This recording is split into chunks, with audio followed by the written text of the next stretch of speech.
about COVID-19 in my testimony, I talked about what is different from the CDC to health institutions across the country in our discussion, our national dialogue about COVID-19.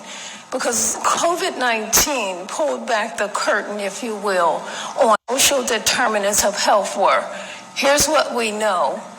People who are more susceptible, more vulnerable to COVID-19 are those who have pre-existing conditions.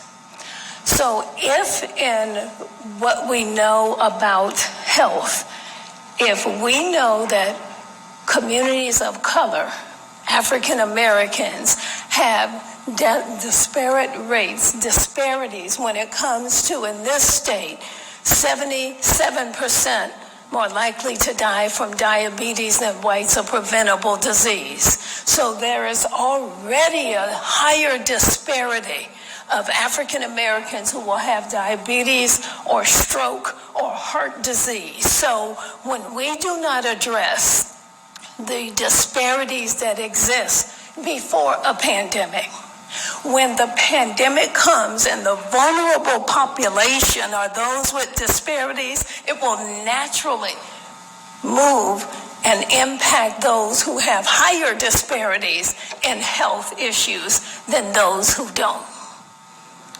I understand that. I guess my point is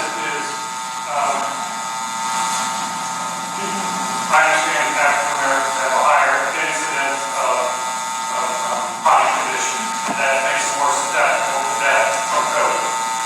But why does not make them more susceptible just to get COVID? We know it's twice as often, correct?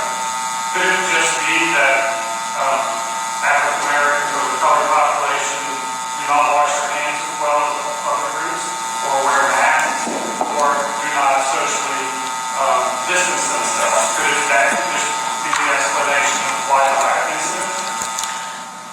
Senator Burke, Senator Huffman, that is not the opinion of leading medical experts in this country, from the CDC to HRSA to HHS to other countries around the world.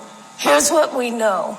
Because COVID-19 impacts the major respiratory system, what we know is that those individuals who have existing chronic conditions are going to fall in a more vulnerable population group. And while the notion of hand washing will impact across all populations, so all populations who do not socially distance, or all populations who do not wash their hands properly or clean surfaces, you're still going back to whether those populations have the primary issue of a pre-existing condition. So we're talking about those who are most vulnerable. So this is not a scenario where we have data where populations are not washing their hands. We're looking at the National Institutes of Medicine, those leading entities that guide what we believe and know as medical science in this country. They agree and are saying it is the disparity that already exists. And because we have not addressed the disparities in these chronic conditions and the underlying issues to include healthcare disparities, we find that those populations are more vulnerable. So do all populations need to wash their hands? Absolutely, sir. But that is not where you are going to find the variance and the rationale for why these populations are more vulnerable.